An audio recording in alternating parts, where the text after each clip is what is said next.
कीड़ी नगरा सींचने की कहानी। एक गांव में एक बुढ़िया माई रहती थी। उसके 2 बेटे तथा बहू भी थे। बुढ़िया माई भगवान श्री हरि विष्णु की परम भक्त थी। अपना जीवन दान धर्म पुण्य कार्य कर्मों में लगाती थी।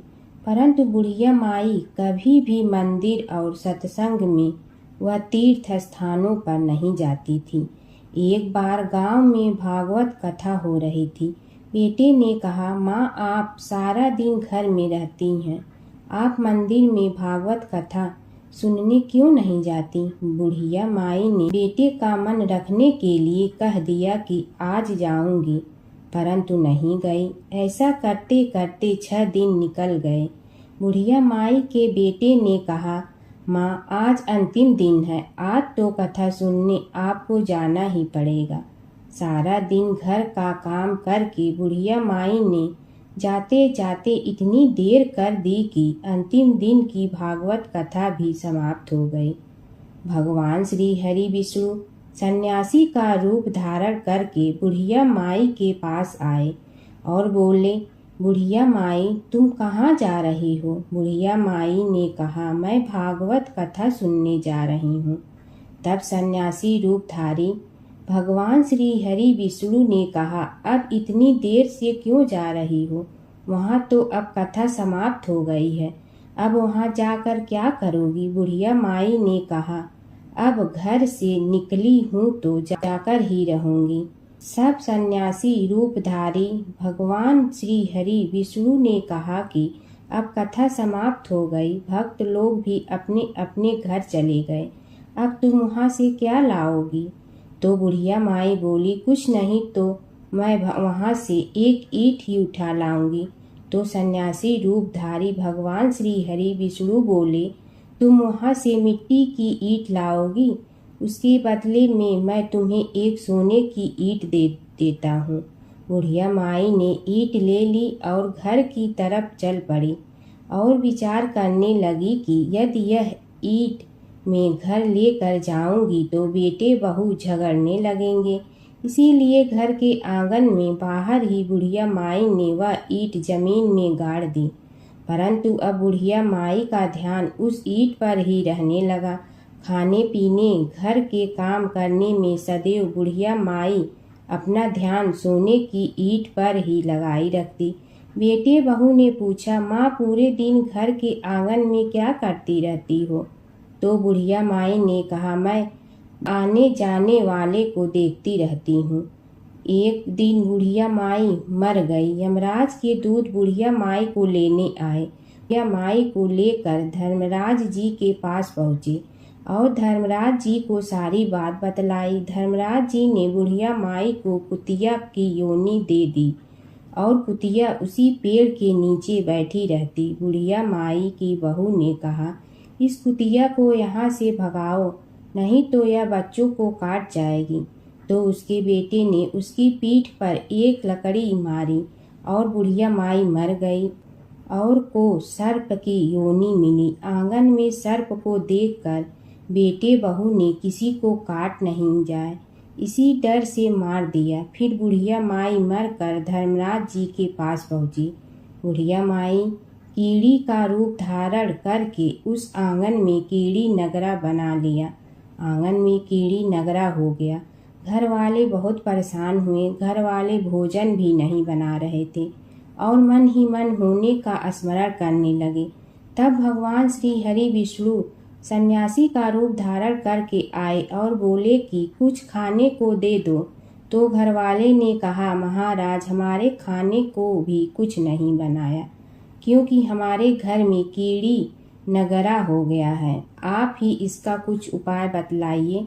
तब महाराज जी ने आंगन में खोदा और सोने की 28 निकाली और दोनों बेटों को दे दी और कहा, तुम्हारी माँ के नाम से दान पुण्य करना, धर्मशाला बनवाना, स्कूल बनवाना, प्याऊ लगवाना, गौशाला में गाय के चारे खाने की व्यवस्था करना। परंतु दोनों बेटे आपस में झगड़ने लगे कि तू दान कर, तू दान कर। किसी ने बुढ़िया माई के नाम से कोई दान नहीं किया और कीड़ी नगरा वहाँ उसी स्वरूप में स्थापित रहा। कुछ दिन बाद सन्यासी वापस आया और बुढ़िया माई के बेटों ने भगवान स्वरूपधारी सन्यासी महाराज से कहा कि हमारी घर की हालत वैसी की वैसी है, कीड़ी नगरा तो वैसे का वैसा ही है। तब साधु रूपधारी सन्यासी महाराज ने कहा, वह सोने के ईंट के टुकड़े लाओ और उन्हें बेचकर उनसे जो भी धन मिले उसे तुम्हारी माँ के नाम से दान पुण्य करो। इस कीड़ी नगरा पर शक्कर और आटा डालो। तुम ऐसा करोगे तो तुम्हारी माँ को मोक्ष प्राप्ति होगी। और उनके घर से कीड़ी नगरा चला गया। जो व्यक्ति प्रतिदिन सुबह प्रातः आटा और शक्कर कीड़ी नगरे पर डालता है, वह सदैव धनवान, पुत्रवान, संपन्न, सुख शांति से जीवन यापन करता है। उसके घर में कभी कोई कष्ट नहीं आता है। उसका जीवन सदा सर्वदा आनंद से व्यतीत होता है। उसके परिवारजन उसे अत्यधिक स्नेह प्रदान करते हैं। कीड़ी नगरा प्रतिदिन सींचने से जुड़ी नगरी की कहानी सुनने से, दान पुण्य व धर्म कार्यों में रुचि लगाने से जीवन उत्तम हो जाता है। माता सीता की कथा। यह कहानी सीता माता कहती थी और श्री राम इसे सुना करते थे। एक दिन श्री राम भगवान को किसी काम के लिए बाहर जाना पड़ा तो सीता माता कहने लगी कि भगवान, मेरा तो 12 वर्ष का नित्य नियम है। अब आप बाहर जाएंगे तो मैं अपनी कहानी किसे सुनाऊंगी। श्री राम ने कहा कि तुम कुएं की पाल पर जाकर बैठ जाना और वहाँ जो औरतें पानी भरने आएंगी उन्हें अपनी कहानी सुना देना। सीता माता कुएं की पाल पर जाकर बैठ जाती हैं। एक स्त्री आई, उसने रेशम की जड़ी की साड़ी पहन रखी थी और सोने का घड़ा ले रखा था। सीता माता उसे देख कहती हैं कि बहन, मेरा 12 वर्ष का नित्य नेम सुन लो। पर वह स्त्री बोली कि मैं तुम्हारा नित्य नेम सुनूंगी तो मुझे घर जाने में देरी हो जाएगी और मेरी सास मुझसे लड़ेंगी। उसने कहानी नहीं सुनी और चली गई। उसकी रेशम जड़ी की साड़ी फट गई। सोने का घड़ा मिट्टी के घड़े में बदल गया। सास ने देखा तो पूछा कि ये किसका दोष अपने सिर लेकर आ गई है। बहू ने कहा कि कुएं पर एक औरत बैठी थी, उसने कहानी सुनने के लिए कहा, लेकिन मैंने सुनी नहीं, जिसका यह फल मिला है। बहू की बात सुनकर अगले दिन वही साड़ी और घड़ा लेकर सास कुएं की पाल पर गई। सास को वहीं माता सीता बैठी मिली तो माता सीता ने कहा कि बहन, मेरी कहानी सुन लीजिए। सास बोली कि एक बार छोड़, मैं तो 4 बार कहानी सुन लूंगी। राम आए, लक्ष्मण आए, देश के पुजारी आए, नित नेम का नेम लाए, आओ राम बैठो राम, तपी रसोई जियो राम, माखन मिश्री खाओ राम, दूध बतासा पियो राम, सूत के पलका मोठो राम, साल दुसाला पोठो राम, साल दुसाला ओढ़ो राम, जब बोलो जब राम ही राम, राम संवारे सबके काम, खाली घर भंडार भरेंगे, सबका बेड़ा पार करेंगे, श्री राम जय राम जय जय राम। सास बोली कि बहन, कहानी तो बहुत अच्छी लगी। कहानी सुनकर सास घर चली गई और उसकी साड़ी फिर से रेशम जड़ी की बन गई। मिट्टी का घड़ा फिर सोने के घड़े में बदल गया। बहू कहने लगी, सासू माँ, आपने ये सब कैसे किया। सास ने कहा कि बहू, तू दोष लगा के आई थी और मैं अब दोष उतार कर आ रही हूँ। बहू ने फिर पूछा कि वह कुएं वाली स्त्री कौन है। सास बोली कि वे सीता माता थीं। वे पुराने से नया कर देती हैं, खाली घर में भंडार भर देती हैं। वह लक्ष्मी जी का वास घर में कर देती हैं। आदमी की जो भी इच्छा हो उसे पूरा कर देती हैं। बहू बोली कि ऐसी कहानी मुझे भी सुना दो। सास बोली कि ठीक है, तुम भी सुनो। और सास ने कहानी शुरू की। राम आए, लक्ष्मण आए, देश के पुजारी आए, नित नेम का नेम लाए, आओ राम बैठो राम। तपी रसोई जियो राम, माखन मिश्री खाओ राम। दूध बतासा पियो राम, सूत के पलका मोठो राम। साल दुसाला पोठो राम, साल दुसाला ओढ़ो राम। जब बोलो जब राम ही राम, राम संवारे सबके काम। खाली घर भंडार भरेंगे, सबका बेड़ा पार करें। श्री राम जय जय राम। कहानी सुनकर बहू बोली कि कहानी तो बहुत अच्छी है। सास ने कहा कि ठीक है, इस कहानी को रोज कहा करेंगे। अब सास बहू रोज सवेरे उठती, नहाती धोती और पूजा करने के बाद नितनेम की सीता की कहानी कहती। एक दिन उनके यहाँ एक पड़ोस की औरत आई और बोली कि बहन जरा सी आँच दे ना। तो वह बोली कि आज तो अभी हमने जलाई ही नहीं। पड़ोसन ने कहा कि तुम सुबह 4 बजे से उठकर क्या कर रही हो?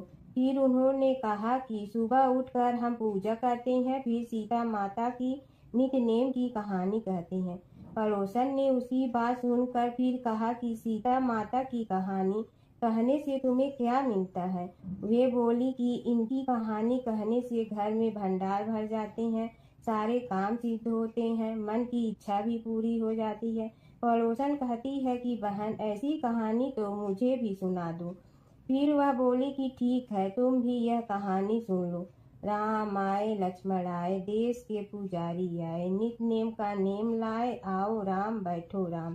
सारी कहानी सुनने के बाद पड़ोसन कहने लगी, बहन कहानी तो मुझे बहुत अच्छी लगी। अब वह पड़ोसन भी नित नेम सीता माता की कहानी कहने लगी। कहानी कहने से सीता माता ने पड़ोसन के भी भंडार भर दिए। अब तो पूरे मोहल्ले में नित नेम की कथा चल पड़ी। हर किसी की मनोकामना पूरी होने लगी। हे सीता माता, जैसे आपने उनके भंडार भरे, वैसे ही आप हमारे भी भंडार भरना, सबकी भरना, कहानी सुनने वाले के भी और कहानी कहने वाले के भी। गणेश और बुढ़िया माई की कथा। एक बुढ़िया थी, वह बहुत ही गरीब और दृष्टिहीन थी। उसके एक बेटा और बहू थे। वह बुढ़िया सदैव गणेश जी की पूजा किया करती थी। एक दिन गणेश जी प्रकट होकर उस बुढ़िया से बोले, बुढ़िया माँ, तू जो चाहे सो मांग ले। बुढ़िया बोली, मुझे तो मांगना नहीं आता, कैसे और क्या मांगूं? तब गणेश जी बोले, अपने बहू बेटे से पूछ कर मांग ले। तब बुढ़िया ने अपने बेटे से कहा, गणेश जी कहते हैं तू कुछ मांग ले, बता मैं क्या मांगूं? पुत्र ने कहा, माँ तू धन मांग ले। बहू से पूछा तो बहू ने कहा, नाती मांग ले। तब बुढ़िया ने सोचा कि ये तो अपने अपने मतलब की बात कर रहे हैं। अतः उस बुढ़िया ने पड़ोसन से पूछा तो उन्होंने कहा, बुढ़िया तू तो थोड़े दिन जियोगी, क्यों तू धन मांगो और क्यों नाती मांगे? तू तो अपनी आँखों की रोशनी मांग ले, जिससे तेरी जिंदगी आराम से कट जाए।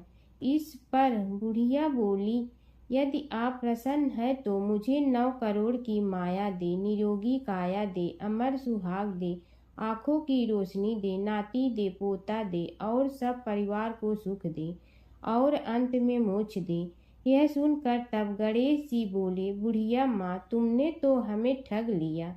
फिर भी जो तूने मांगा है वचन के अनुसार सब तुझे मिलेगा। और यह कहकर गणेश जी अंतर ध्यान हो गए। उधर बुढ़िया माँ ने जो कुछ मांगा वह सब कुछ मिल गया। हे गणेश जी महाराज, जैसे तुमने उस बुढ़िया माँ को सब कुछ दिया वैसे ही सबको देना। बुढ़िया माई को मुक्ति दी तुलसी माता की कथा। एक बुढ़िया माई तुलसी जी को सींचती और कहती कि हे तुलसी माता, सत की दाता, मैं तेरा बिडला सींचती हूँ, मुझे बहू दे, पीताम्बर की धोती दे, मीठा मीठा घास दे, बैकुंठा में वास दे, चटक की चाल दे, पटक की मोद दे, चंदन का काठ दे, रानी सा राज दे, दाल भात का भोजन दे, 11 की मौत दे, कृष्ण जी का कंधा दे। तब तुलसी माता यह सुनकर सूखने लगी। तो भगवान ने पूछा कि हे तुलसी, तुम क्यों सूख रही हो?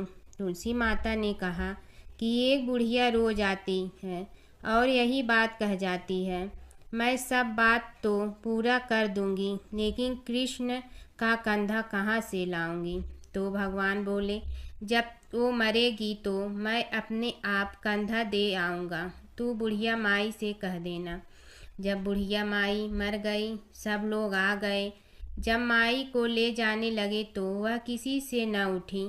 तब भगवान एक 12 बरस के बालक का रूप धारण करके आए।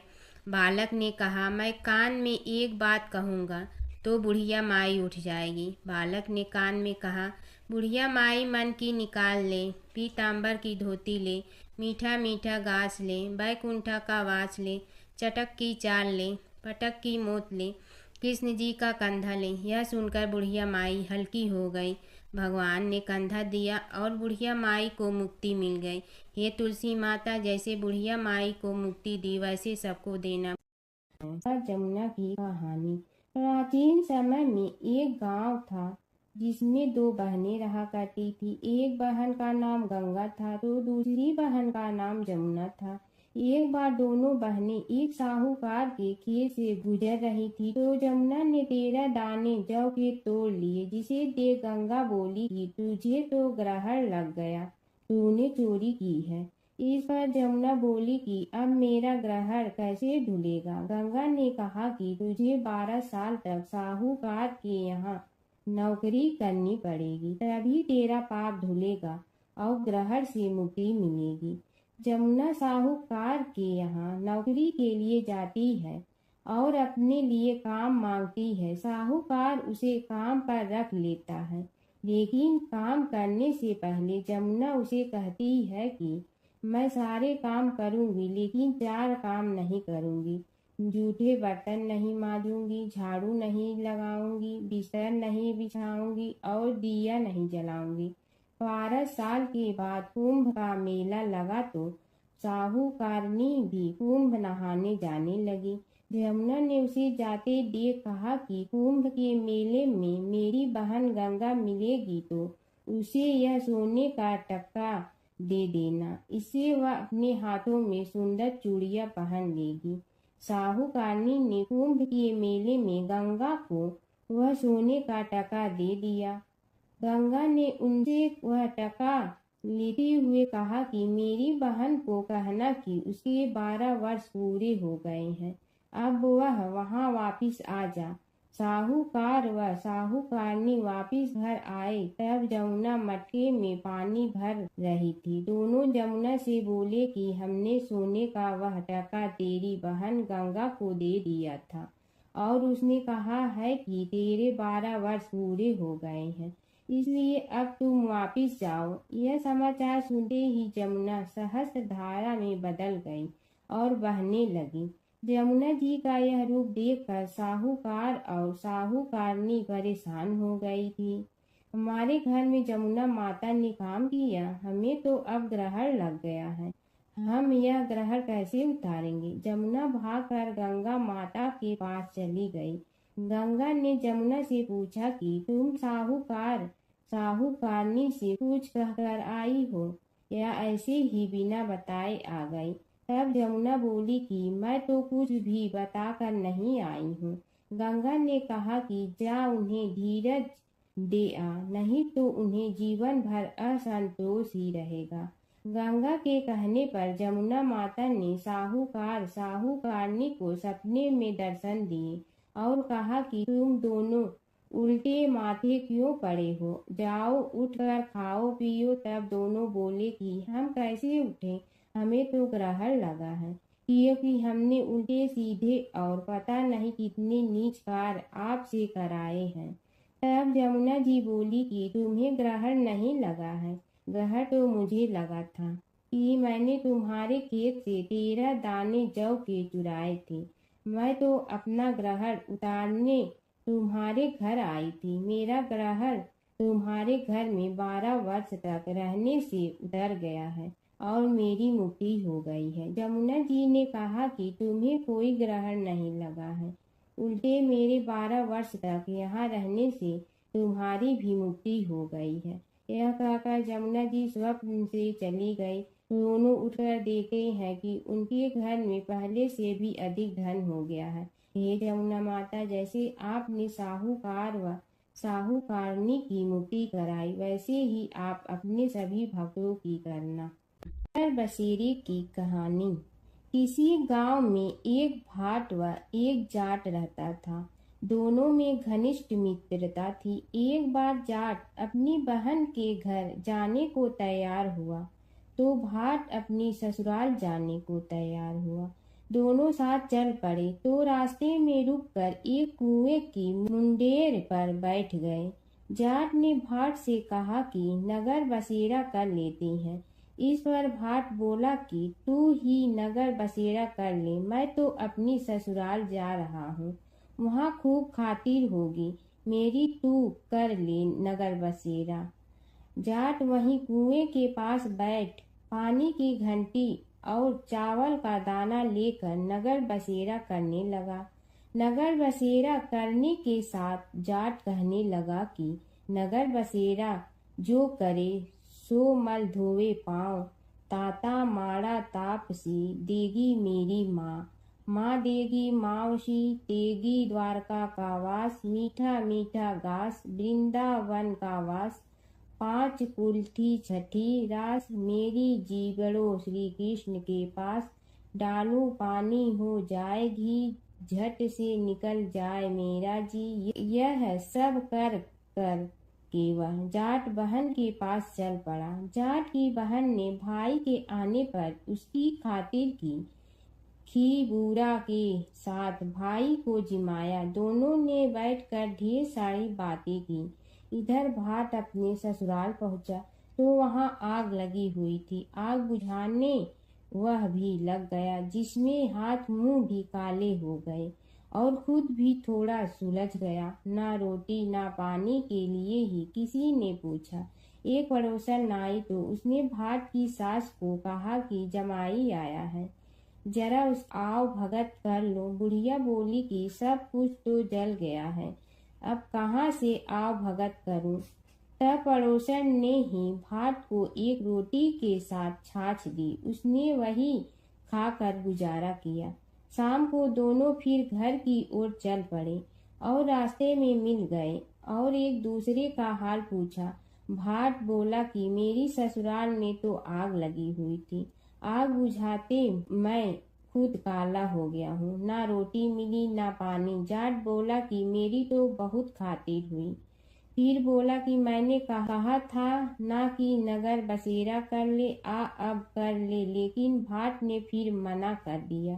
कहने लगा कि चाहे रोटी दे या न दे, तेरी तो माँ है, दही चूरमा का पेड़ा धरा पाएगा। भाट ने फिर नगर बसेरा नहीं किया।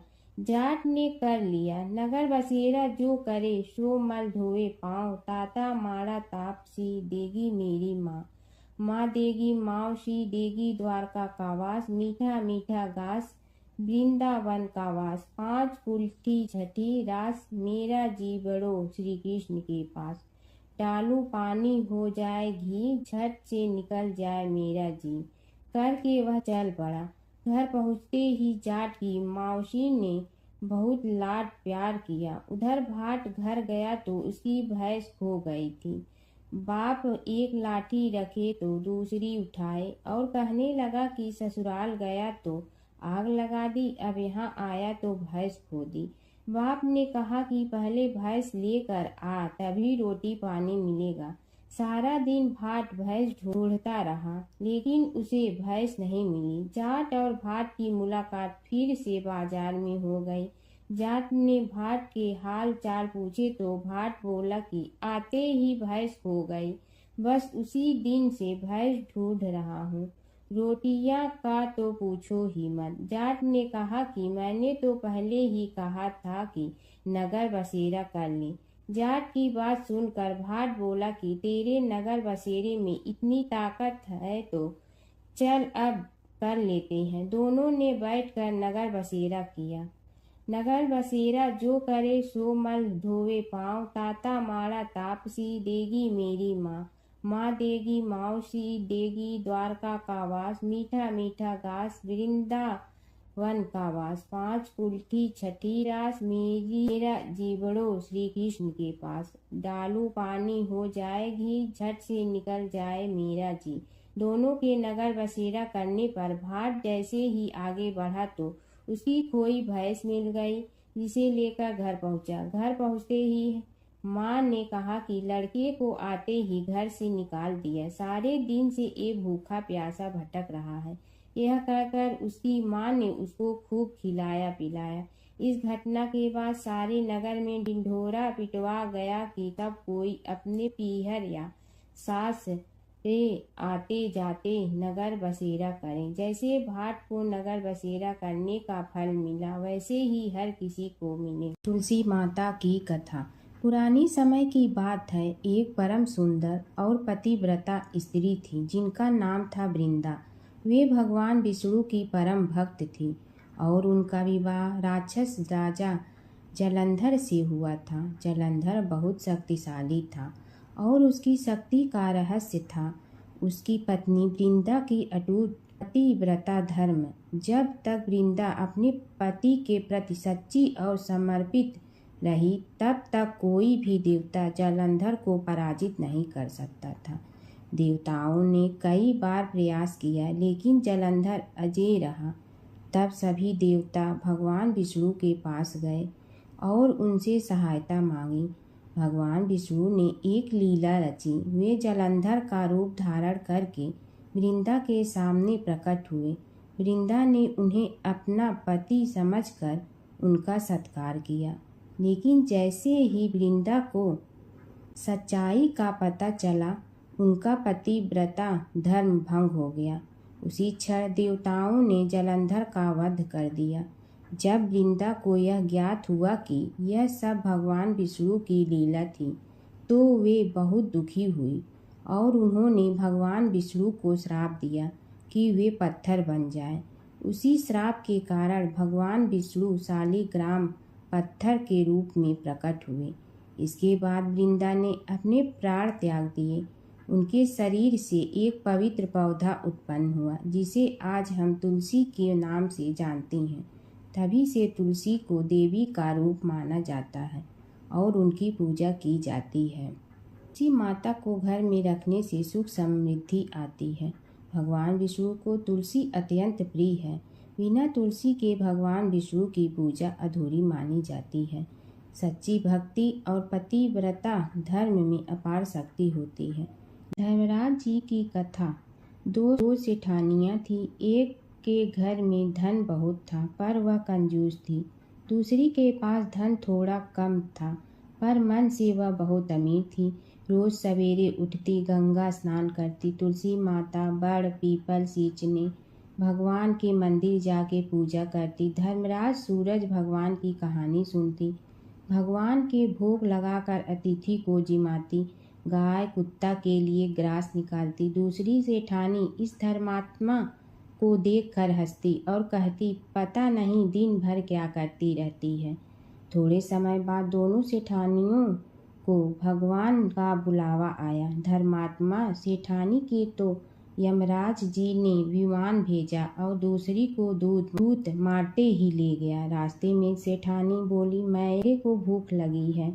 तो दूत बोले, किसी को कुछ दिया होगा तो मिलेगा। फिर बोली, प्यास लगी है। दूत बोले, किसी को पानी पिलाया तो मिलेगा। रास्ते में उसे काट चुभने लगे, गर्मी पड़ने लगी, पर दूत तो उसे घसीटे ही ले गए। अब सेठानी बहुत पछताने लगी कि सब कुछ होते हुए भी दान धर्म नहीं किया। इतने में यमराज का दरबार आया। धर्मात्मा बुढ़िया को भगवान के पास सिंहासन मिला और वह उस पर बैठी थी। उधर दूसरी सेठानी को तपते कुंड में डाल दिया। अब सेठानी यमराज से बोली, मुझे 1.25 पहर का जीवन दान दे दो, मैं वापस आकर दंड भोग लूंगी। यमराज बोले, ठीक है। सेठानी के शरीर में वापस प्राण डाल दिए। संसार में आते ही पंडितों को बुलाकर सेठानी ने धर्मराज की कथा सुनी, सब तरह से दान धर्म किया। इतने में समय पूरा हो गया। अब की बार विमान आया। 1.25 पहर के दान धर्म से सेठानी को स्वर्ग मिला। धर्मराज जी की परम भक्त पोपा बाई की कथा। एक गांव में एक पोपा बाई रहती थी। जब वह 5 साल की थी तभी से वह नियम से धर्मराज जी व्रत की कथा सुनती थी और व्रत करती थी। एक दिन उसने अपने भाई व भाभी से कहा कि मैं शादी नहीं करूंगी, अब मैं अपना समय भगवान की पूजा अर्चना में ही बिताना चाहती हूँ। इसलिए मेरी झोपड़ी गांव के बाहर बनवा दो और गांव में सबको कह दो कि वह अपनी गाय व बछड़ों को मेरे यहाँ ही घास भूस चरने को भेज दो और जिसकी भी इच्छा हो, श्रद्धा हो, मुझे खाना भिजवा दो। एक दिन नगर का राजा शिकार खेलने जंगल में आया और गांव के बाहर जंगल के पास बनी झोपड़ी देखकर रुक गया। झोपड़ी के पास जाकर उसने आवाज लगाई कि कौन है, लेकिन भीतर से कोई आवाज न आने पर वह लगातार दरवाजा खटखटाता रहा। तब पोपा बाई उठी और कहने लगी कि कौन हो तुम जो बार बार दरवाजा बजा रहे हो, क्यों आवाज लगा रहे हो? राजा ने कहा कि मैं यहाँ का राजा हूँ और तुम्हारे साथ विवाह करूँगा। पोपा बाई ने कहा कि जहाँ से आए हो वहीं चले जाओ, मैं किसी पराये आदमी का मुंह नहीं देखती हूँ। राजा ने पोपा बाई की एक नहीं सुनी और जबरदस्ती उठा ले गया। तब पोपा बाई ने राजा को श्राप दिया कि तुम्हारा सारा राजपाट नष्ट हो जाएगा। महल में आने पर राजा की रानियों ने सारी बात सुनकर राजा से अनुरोध किया कि पोपा बाई को वहीं वापस छोड़ आओ। राजा जब पोपा बाई को वापस झोपड़ी में छोड़ने जाने लगा तो रास्ते में पाप की नदी आई जिसमें राजा डूब गया। कुछ समय बाद पोपा बाई मृत्यु के बाद धर्मराज जी के यहाँ पहुंची और धर्मराज जी ने उन्हें स्वर्ग का राज दे दिया।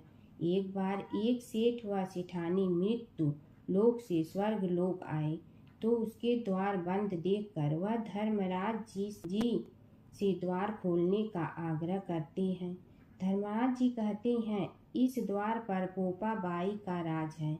इस पर सेठ सेठानी कहते हैं कि हम पोपा बाई को नहीं जानते हैं। धर्मराज जी उन दोनों की बात सुनकर कहते हैं कि तुम दोनों 7 दिन तक मृत्युलोक में रहो। 8 खोपड़ा से राई भरकर 5 कपड़े ऊपर रखकर कहानी सुनकर उद्यापन करना और कहना कि राज है पोपा बाई लेखा लेगी राई राई का। सारे बोलो पोपा बाई की जय। प्राचीन काल की बात है। नैमिषारण्य क्षेत्र में ऋषि महर्षि और साधु संतों का समाज जुड़ा था। उसमें श्री सूत जी भी विद्यमान थे। शौनक जी ने उनकी सेवा में उपस्थित होकर निवेदन किया कि हे अज्ञान रूप घोर तिमिर को नष्ट करने में करोड़ों सूर्यों के समान प्रकाशमान श्री सूत जी हमारे कानों के लिए अमृत के समान जीवन प्रदान करने वाले कथा तत्व का वर्णन कीजिए। हे सूत जी, हमारे हृदयों में ज्ञान के प्रकाश की वृद्धि तथा भक्ति, वैराग्य और विवेक की उत्पत्ति जिस कथा से हो सकती हो वह हमारे प्रति कहने की कृपा कीजिए। शौनक जी की जिज्ञासा से सूत जी बड़े प्रसन्न हुए। पुरातन इतिहासों के स्मरण से उनका शरीर पुलकायमान हो रहा था। वे कुछ देर उसी स्थिति में विराजमान रहकर कुछ विचार करते रहे और अंत में बोले, शौनक जी, इस विषय में आपके चित्त में बड़ी जिज्ञासा है। आप धन्य हैं जो सदैव ज्ञान की प्राप्ति में तत्पर रहते हुए विभिन्न पुराण कथाओं की जिज्ञासा रखते हैं। आज मैं आपको ज्ञान के परम स्रोत रूप श्री गणेश जी का जन्म कर्म रूप चरित्र सुनाऊंगा। गणेश जी से ही सभी ज्ञानों सभी विद्याओं का उद्भव हुआ है। अब आप सावधान चित्त से विराजमान हो। श्री गणेश जी के ध्यान और नमस्कार पूर्वक उनका चरित्र श्रवण करें। नमस्तस्मै गणेशाय ब्रह्मा विद्या प्रदायिनी यनांगस्त प्रत्यसमः साक्षात विघ्न सागर सो सड़े।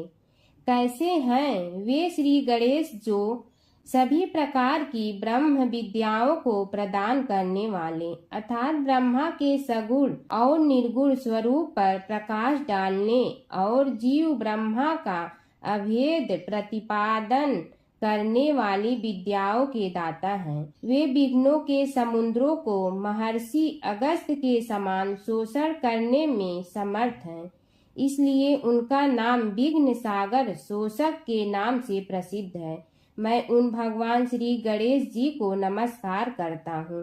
प्रथम पूजा के अधिकारी श्री गणेश जी यह कहकर सूत जी कुछ समय के लिए मौन हो गए और फिर बोले, शौनक जी, भगवान गणेश जी ही सर्वप्रथम पूजा प्राप्ति के अधिकारी हैं। किसी भी देवता की पूजा करो, पहले उनकी पूजा करो।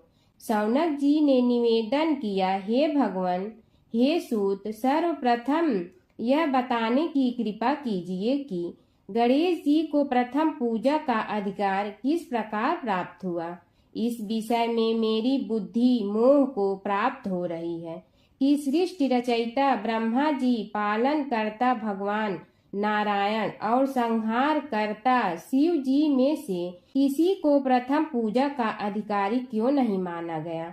यह त्रिदेव ही तो सबसे बड़ा देवता माने जाते हैं। सूत जी ने कहा, शौनक जी, यह भी एक रहस्य ही है। देखो, अधिकार मांगने से नहीं मिलता, इसके लिए योग्यता होनी चाहिए। संसार में अनेकों देवी देवताएं पूजे जाते हैं। पहले जो जिसका इष्ट देव होता है वह उसी की पूजा किया करता है। इससे बड़े देवताओं के महत्व में कमी आने की आशंका उत्पन्न हो गई। इस कारण देवताओं में परस्पर विवाद होने लगा। वे उसका निर्णय प्राप्त करने के लिए शिव जी के पास पहुँचे और प्रणाम करके पूछने लगे, प्रभु, हम सब में प्रथम पूजा का अधिकारी कौन है। शिव जी सोचने लगे कि किसे प्रथम पूजा का अधिकारी माने।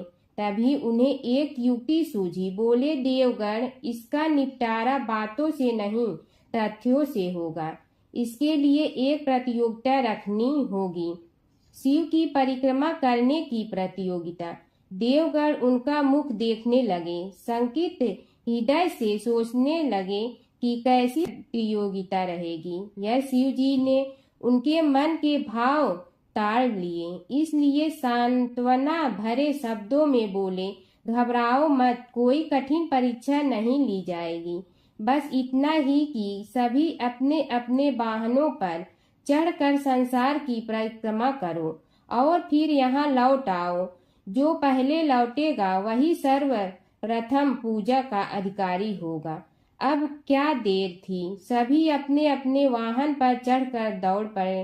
किसी का वाहन गजराज था तो किसी का सिंह, किसी का भैंसा तो किसी का मृग, किसी का हंस तो किसी का उल्लू, किसी का अश्व तो किसी का श्वान। अभिप्राय यह है कि वाहनों को विविधता के दर्शन उस समय जितने भले प्रकार से हो सकते थे उतने अन्य समय में नहीं।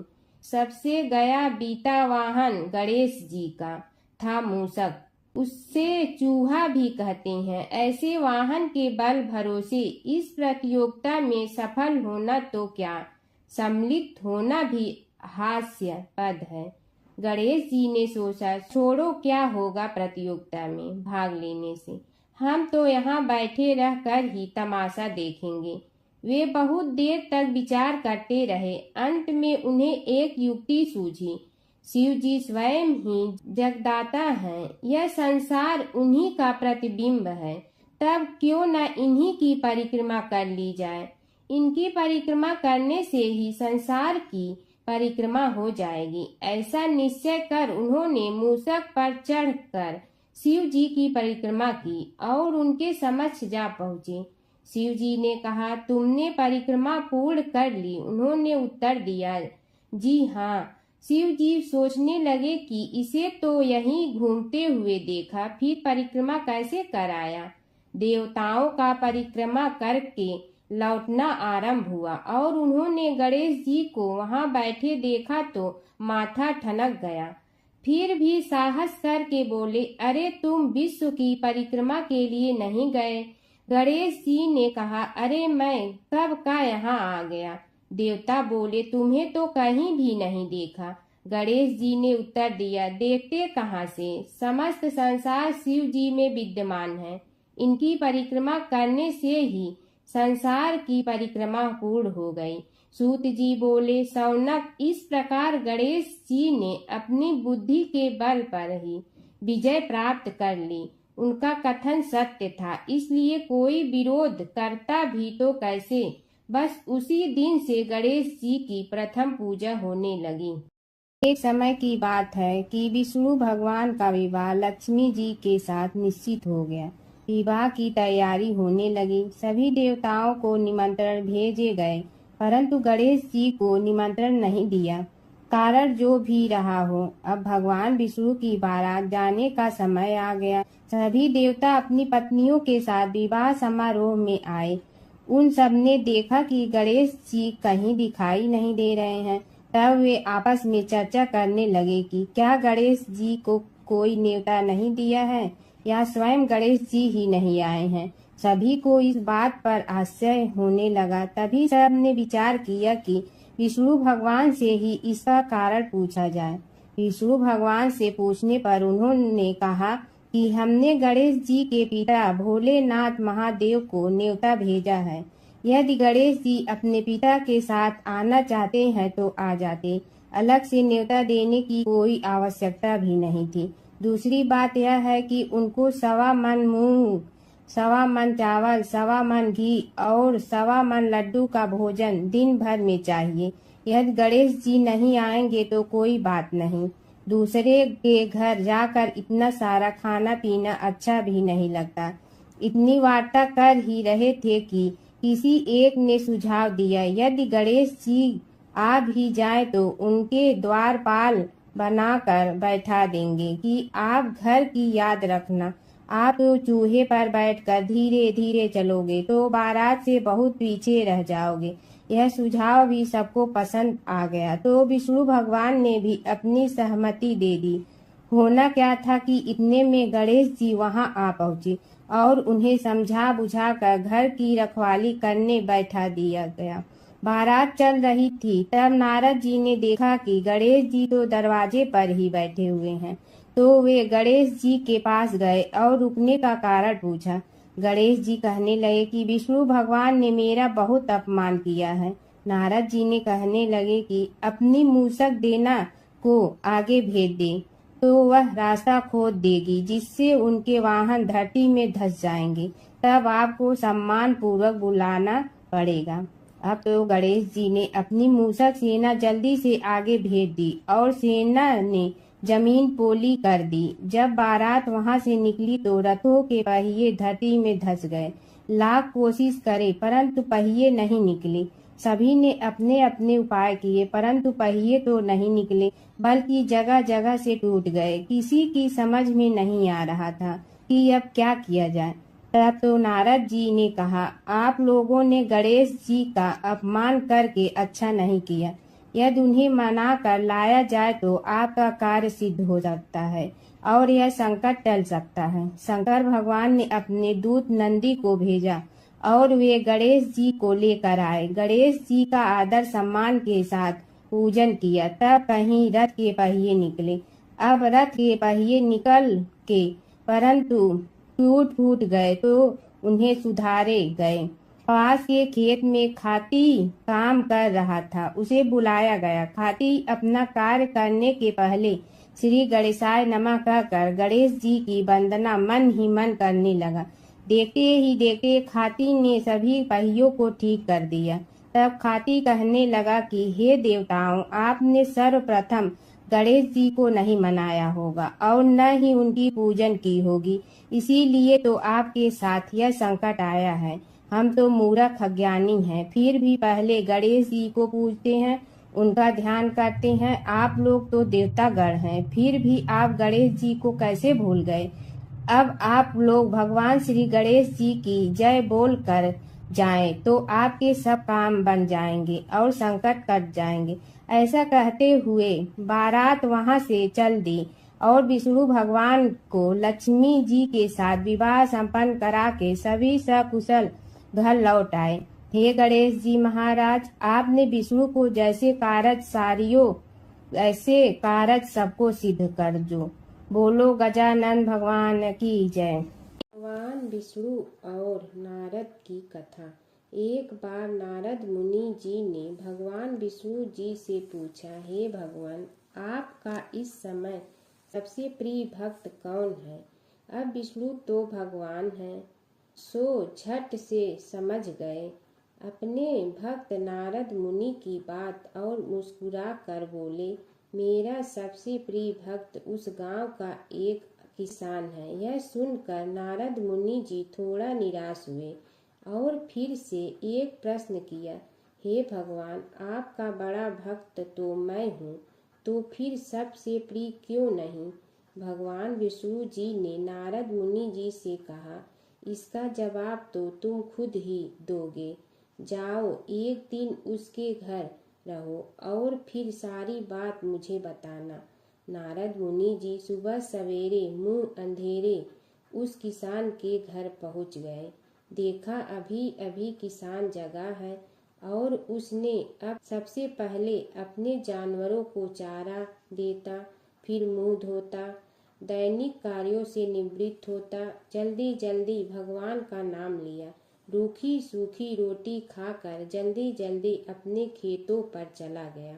सारा दिन खेतों में काम किया और शाम को वापस घर आया। जानवरों को अपनी जगह बांधा, उन्हें चारा पानी डाला, हाथ धोया, मुंह धोया, फिर थोड़ी देर भगवान का नाम लिया, फिर परिवार के संग बैठकर खाना खाया और कुछ बातें की और फिर से सो गया।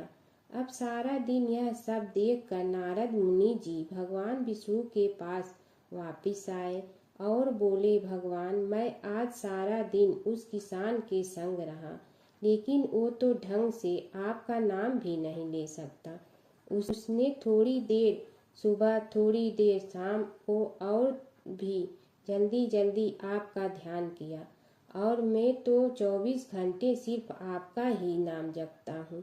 क्या आपका सबसे प्रिय भक्त वो गरीब किसान ही है?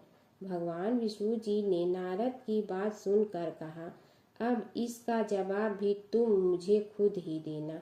और भगवान विष्णु जी ने एक कलश अमृत से भरा नारद मुनि को थमाया और बोले, इस कलश को लेकर तुम तीनों लोकों की परिक्रमा कर के आओ, लेकिन ध्यान रहे अगर एक बूंद भी अमृत नीचे गिरा तो तुम्हारी सारी भक्ति और पुण्य नष्ट हो जाएगी। नारद मुनि तीनों लोकों की परिक्रमा करके जब भगवान विष्णु के पास वापस आए तो खुश होकर बोले, भगवान, मैंने एक बूंद भी अमृत नीचे नहीं गिरने दिया।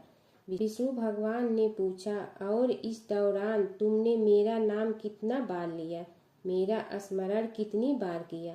तो नारद बोले, अरे भगवान जी, मेरा तो सारा ध्यान इस अमृत पर था, फिर आपका ध्यान कैसे करता? भगवान विष्णु ने कहा, हे नारद, देखो उस किसान को, वो अपना कर्म करते हुए भी नियमित रूप से मेरा स्मरण करता है, क्योंकि जो अपना कर्म करते हुए भी मेरा जाप करे वो ही मेरा सबसे प्रिय भक्त है।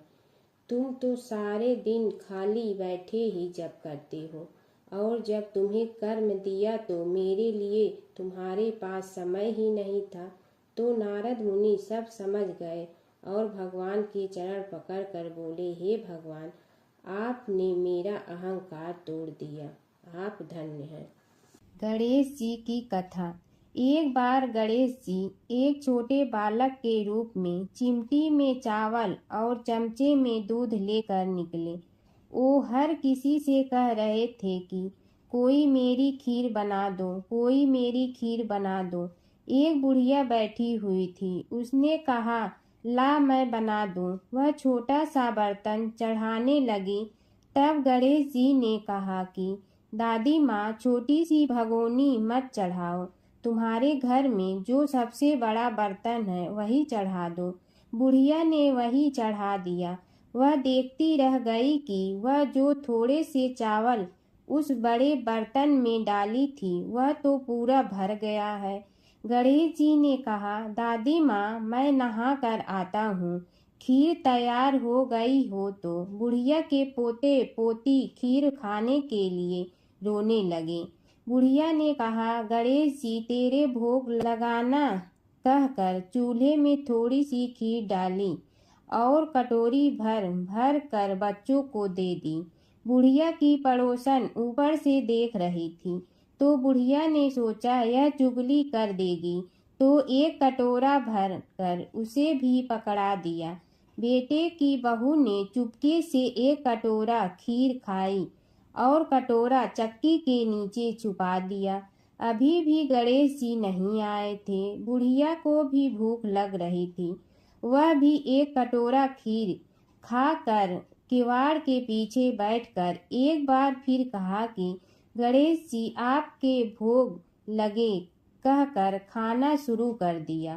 तभी गणेश जी आ गए। बुढ़िया ने कहा, आ जा रे गणेशिया, खीर खा ले, मैं तो तेरी ही राह देख रही थी। गणेश जी ने कहा, दादी माँ, मैंने तो खीर पहले ही खा ली। बुढ़िया ने कहा, कब खाई? गणेश जी ने कहा, जब तेरे पोते पोती ने खाई तब खाई थी, जब तेरी पड़ोसन ने खाई तब खाई थी, और जब तेरी बहू ने खाई तब भी खाई थी, और जब तूने खाई तो मेरा पेट पूरा ही भर गया। बुढ़िया ने कहा, बेटा, और सारी बात तो सोच, पर बहू बेचारी का तो नाम मत लो। वह तो सुबह से काम में लग रही है, उसने फिर खीर कब खाई? गणेश जी ने कहा, चाकी के नीचे देख, झूठा कटोरा पड़ा है, और तूने तो मेरे भोग तो लगाया, वह तो वैसे ही खा गई। बुढ़िया ने कहा, बेटा, घर की बात है, घर में ही रहने दो। अब बताओ, बची हुई खीर का क्या करूं? गणेश जी ने कहा, नगरी जी जीमा दो। बुढ़िया ने पूरी नगरी जिलवा दी, फिर भी बर्तन पूरा ही भरा था। राजा को पता लगा तो बुढ़िया को बुलाया और कहा, क्यों रे बुढ़िया, ऐसा बर्तन तेरे घर पर सोवे अच्छा लगे या हमारे घर पर सोवे? बुढ़िया ने कहा, राजा जी आप ले लो। राजा जी ने खीर का बर्तन महल में मंगा लिया। लाते ही खीर में कीड़े मकोड़े बिच्छू हो गए और दुर्गंध आने लगी। यह देखकर राजा जी ने बुढ़िया से कहा, बुढ़िया, बर्तन वापस ले जा, तो मुझे मेरे गणेश जी ने दिया। बुढ़िया ने बर्तन वापस लिया, लेते ही सुगंधित की हो गई। घर आकर बुढ़िया ने गणेश जी से कहा, बची हुई खीर का क्या करें? गणेश जी ने कहा, झोपड़ी के कोने में खड्डा खोद कर गाड़ दो, उसी जगह सुबह उठकर वापस खोदेगी तो धन के 2-4 पैसे मिलेंगे। ऐसा कहकर गणेश जी अंतर ध्यान हो गए। जाते समय झोपड़ी के लात मारते हुए गए तो झोपड़ी के स्थान पर महल हो गया। सुबह बहू ने फावड़ा लेकर पूरे घर को खोद दिया तो कुछ भी नहीं मिला। बहू ने कहा, सासू जी, थारो गणेश जी तो झूठे हैं। सास ने कहा, बहू, मारो गणेश झूठो तो नहीं है, ला मैं देखूं। वह फावड़ा लेकर खोजने लगी तो टन टन करते 2 धन के चरे घड़े निकले आए। बहू ने कहा, सासू जी, गणेश जी तो साचो ही हैं। सास ने कहा, गणेश जी तो भावनाओं का भूखा है। यह गणेश जी जैसा आपने बुढ़िया को दिया वैसा सबको देना।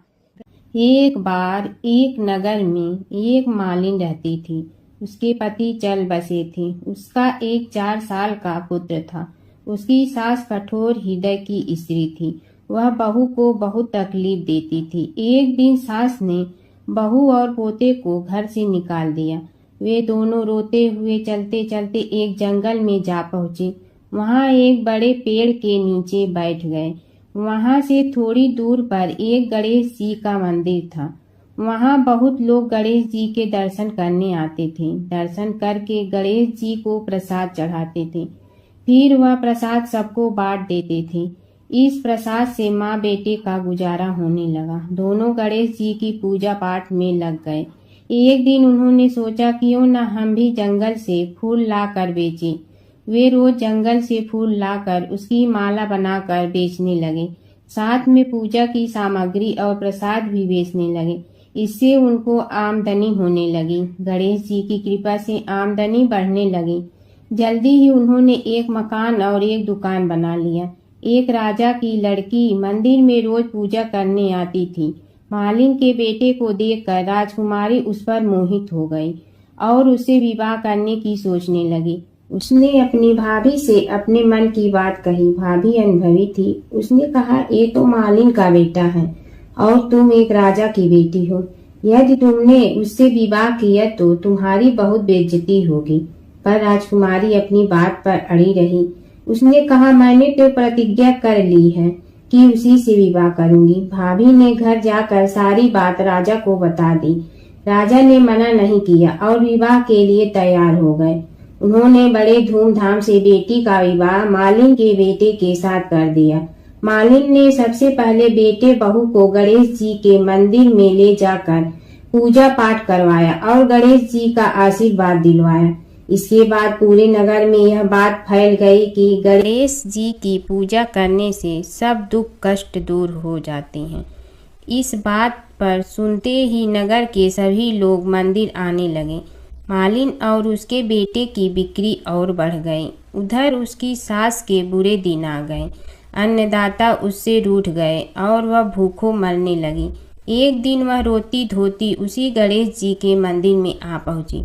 वहां वह मालिन के बेटे से बोली, मैं भूखी हूँ, मुझे रोटी कपड़ा दे दो, इसके बदले में तुम्हारा सारा काम कर दूंगी। लड़के को दया आ गई और उसे काम पर रख लिया।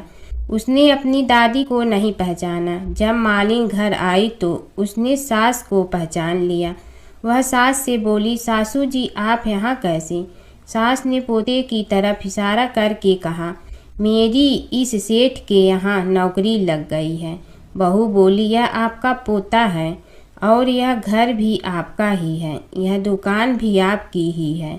जब आपने हमें घर से निकाला तब गणेश जी ने हमारी रक्षा की।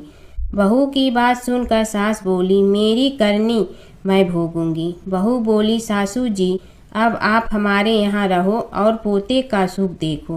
हे गणेश जी महाराज, जैसा सुख आपने मालिन को दिया वैसा ही सुख सबको देना। भगवान शिव और कृष्ण जी की कथा हिंदू धर्म में महत्वपूर्ण स्थान रखती है।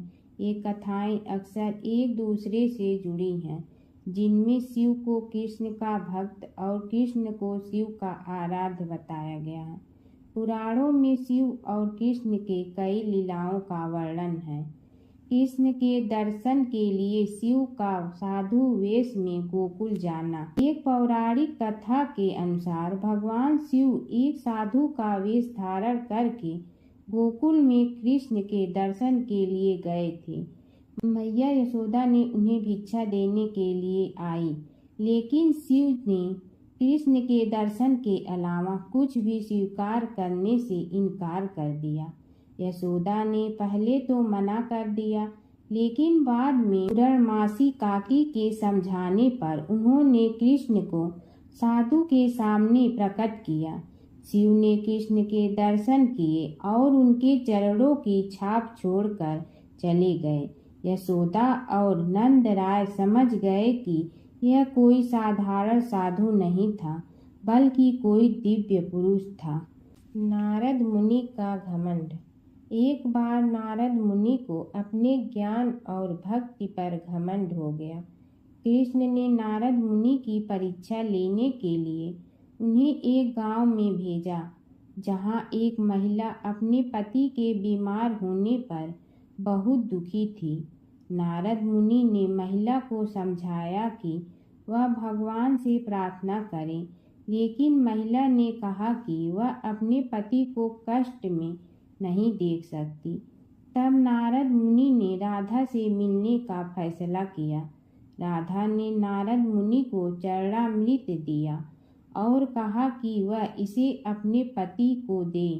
नारद मुनि ने जब राधा से चरणामृत लिया तो उन्हें एहसास हुआ कि राधा का प्रेम कृष्ण के प्रति सबसे महान है।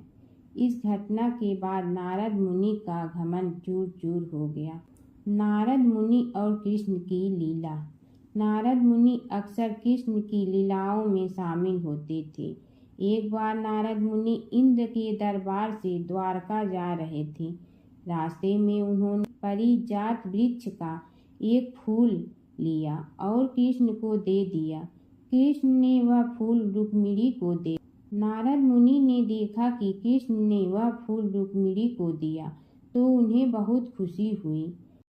हर व्रत कथा के साथ पढ़ी और सुनी जाने वाली लपसी तपसी की यह कहानी। एक लपसी था, एक तपसी था। तपसी हमेशा भगवान की तपस्या में लीन रहता था। लपसी रोजाना सवा सेर की लपसी बनाकर भगवान का भोग लगाकर जीम लेता था। एक दिन दोनों लड़ने लगे। तपसी बोला, मैं रोज़ भगवान की तपस्या करता हूँ इसलिए मैं बड़ा हूँ। लपसी बोला, मैं रोज़ भगवान को सवा सेर लपसी का भोग लगाता हूँ इसलिए मैं बड़ा हूँ। नारद जी वहाँ से गुजर रहे थे। दोनों को लड़ता देखकर उनसे पूछा कि तुम क्यों लड़ रहे हो। तपसी ने खुद के बड़ा होने का कारण बताया और लपसी ने अपना कारण बताया। नारद जी बोले, तुम्हारा फैसला मैं करूँगा।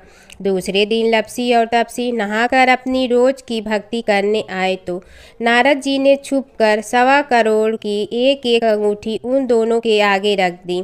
तपसी की नज़र उस अंगूठी पर पड़ी जो उसने चुपचाप अंगूठी उठाकर अपने नीचे दबा ली। तब लपसी की नज़र अंगूठी पर पड़ी लेकिन उसने ध्यान नहीं दिया। भगवान को भोग लगाकर लपसी खाना खाने लगा। नारद जी सामने आए तो दोनों ने पूछा कि कौन बड़ा, तो नारद जी ने तपसी से खड़ा होने को कहा। वो खड़ा हुआ तो उसने नीचे दबी अंगूठी दिखाई पड़ी। नारद जी ने लपसी से कहा, तपस्या करने के बाद भी तुम्हारी चोरी करने की आदत नहीं गई, इसलिए लपसी बड़ा है और तुम्हें तुम्हारी तपस्या का कोई फल भी नहीं मिलेगा। तपसी शर्मिंदा होकर माफ़ी मांगने लगा। उसने नारद जी से पूछा, मुझे मेरी तपस्या का फल कैसे मिलेगा। नारद जी ने कहा, यदि कोई गाय और कुत्ते की रोटी नहीं बनाएगा तो फल तुम्हें मिलेगा। यदि कोई ब्राह्मण को भोजन करवा कर दक्षिणा नहीं देगा तो फल तुम्हें मिलेगा। यदि कोई साड़ी के साथ ब्लाउज नहीं देगा तो फल तुझे मिलेगा। यदि कोई दिए से दिया जलाएगा तो फल तुम्हें मिलेगा। यदि कोई सारी कहानी सुने लेकिन तुम्हारी कहानी नहीं सुने तो फल तुझे मिलेगा। उसी दिन से हर व्रत कथा कहानी के साथ लपसी तपसी की कहानी भी सुनी और कही जाती है। ओम जय जगदीश हरे स्वामी जय जगदीश हरे। भक्त जनों के संकट क्षण में दूर करे। ओम जय जगदीश हरे। जो ध्यावे फल पावे दुख बिन से मन का। सुख संपत्ति घर आवे कष्ट मिटे तन का। ओम जय जगदीश हरे।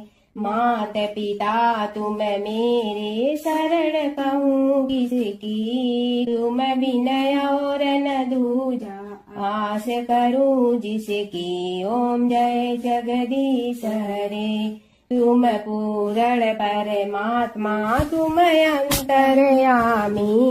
पार ब्रह्म परमेश्वर तुम सबके स्वामी। ओम जय जगदीश हरे। तुम बिंदा के सागर तुम पालन करता। मैं मूर्ख कल काम कृपा करो भरता।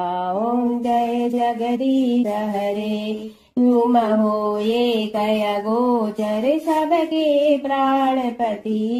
किस विधि मिलूं दया में तुमको मैं कुमति। ओम जय जगदीश हरे। दीन बंधु दुख हरता तुम रक्षक मेरे। अपने हाथ उठाओ द्वार पड़ा तेरे। ओम जय जगदीश हरे। विषय विकार मिटा पाप हरो देवा। श्रद्धा भक्ति बढ़ाओ संतन की सेवा। ओम जय जगदीश हरे। तन मन धन सब तेरा, स्वामी सब कुछ है तेरा। तेरा तुझको अर्पण क्या लागे मेरा। ओम जय जगदीश हरे। जय जगदीश हरे। स्वामी जय जगदीश हरे। भक्त जनों के संकट क्षण में दूर करे। ओम जय जगदीश हरे। स्वामी जय जगदीश हरे।